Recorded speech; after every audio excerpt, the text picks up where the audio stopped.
Madrasah kuat, Indonesia hebat. Itulah topik perbincangan kita di pagi hari ini, pemirsa. Langsung saja, saya telah bersama Bapak Nurholis, Direktur Pendidikan Madrasah dari Kementerian Agama. Pak Nurholis, di segmen sebelumnya, Bapak sempat menyinggung bahwa sejak 2003, madrasah menjadi tercakup dalam sistem pendidikan nasional ya Pak ya. Kiranya strategi dari Kementerian Agama sendiri, tentunya untuk mengembangkan madrasah ke depannya, itu seperti apa? Kita melihat pada angka partisipasi kasar ya, dari data yang ada di kami, kayak siswa ibtidaiyah ini kan ada 13-14%, angka partisipasi kasarnya. Kemudian madrasah sanawiyah mencapai 24%, dan madrasah haliyah baru 11,5%. Nah, tentu dengan melihat pada angka ini kita harus berpikir strategis kan. Sehingga satu hal yang kemudian kita lakukan adalah mencoba untuk melakukan perluasan akses. Masyarakat tentu memiliki pilihan. Apakah anaknya mau ke madrasah ataukah ke sekolah, itu kan hak masyarakat. Sehingga tentu madrasah harus berbenah.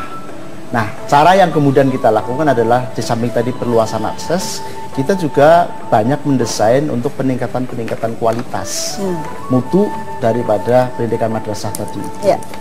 Dan kalau tadi saya lupa tidak sebutkan bahwa dari lembaga pendidikan madrasah yang jumlahnya lebih dari 72.000 di seluruh Indonesia ini, persentasenya kan hanya 9% yang milik pemerintah. Yang 91% ini memang dikelola oleh masyarakat. Seiring dengan historisitas tadi di awal yang saya sebutkan. Nah, oleh karena itu perlu ada strategi-strategi khusus untuk kemudian mampu menjadikan madrasah ini sebagai pilihan. Tapi apakah selama ini nantinya juga dari Kementerian Agama barangkali akan berkoordinasi dengan swastanya, bagaimana? Tentu begitu, karena kita sebagai regulatornya. Jadi regulatornya adalah Kementerian Agama. Jadi keberadaan madrasah yang 91% milik masyarakat ini tetap harus mengikuti regulasi yang kita keluarkan. Nah, oleh karena itu kita mencoba mencanangkan apa yang kita sebut dengan diversifikasi atau penganeka ragaman. Diversifikasinya seperti apa Pak? Bisa dijelaskan? Tadi karena 91% madrasah milik masyarakat tadi, 9% yang dikelola pemerintah, maka yang milik pemerintah ini yang kita jadikan sebagai ikon untuk melakukan diversifikasi. Pertama, kita membangun prototip atau membuat prototip madrasah akademik. Dan yang paling mudah untuk kemudian kita lihat contohnya adalah Madrasah Haliyah Insan Cendekia, seperti Serpong, Gorontalo, Jambi, dan insya Allah akan ada 20 lagi di seluruh wilayah Indonesia dalam waktu dekat. Nah, ini ketika sudah eksis dan kemudian menjadi pilihan masyarakat, maka tentu akan sangat mudah menjadi contoh bagi madrasah-madrasah yang lain di sekelilingnya. Ini prototip yang pertama, madrasah akademik. Lalu yang kedua, madrasah vokasi.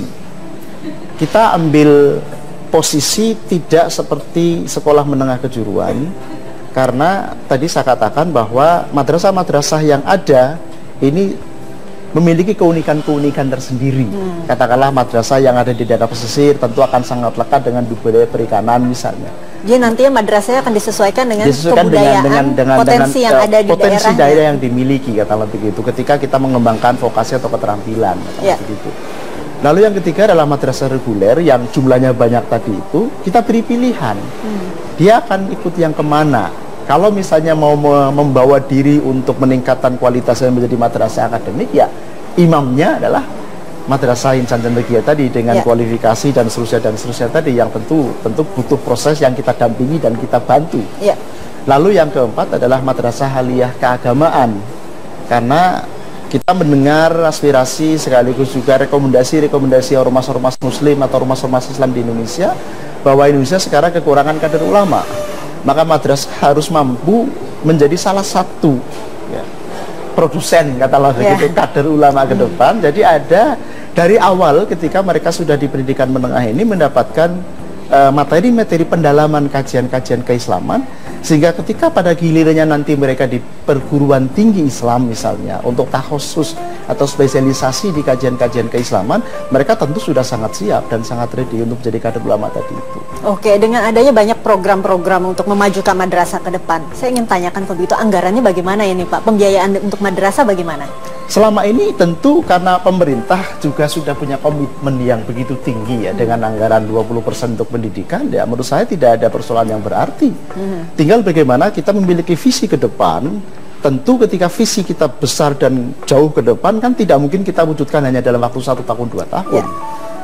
cara kemudian kita mewujudkannya adalah for the next step, tahun pertama apa yang bisa kita lakukan, lalu tahun kedua apa yang bisa kita lakukan juga, dan seterusnya berbasis kemampuan anggaran yang diberikan pemerintah kepada kita.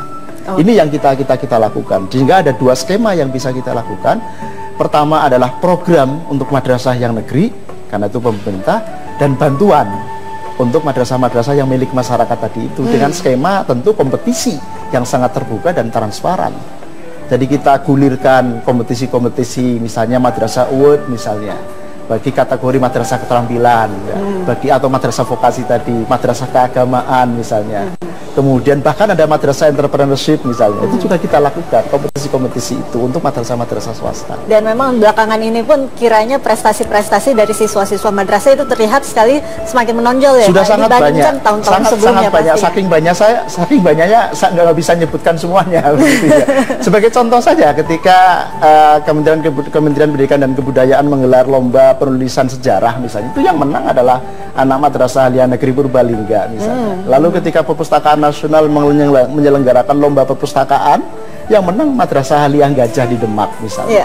Lalu ketika Metro TV juga punya kerjasama dengan BKKBN tentang ajang festival dokumenter, itu salah satu nominatornya madrasah Aliyah Negeri 2 Yogyakarta misalnya. Ya, terlihat prestasi siswa madrasah semakin mudah-mudahan nanti semakin terlihat lagi nasional maupun internasional. Kalau internasional pasti, karena sudah banyak sekali medali-medali yang diraih oleh anak-anak kita dari Madrasah Insan Cendekia, Gorontalo, Serpong maupun Jambi di ajang-ajang internasional. Oke, Pak, rupanya kita harus break dulu sejenak ini tapi ya Pak ya, kita akan kembali setelah pariwara yang berikut ini. Tetaplah bersama kami pemirsa di Metro TV.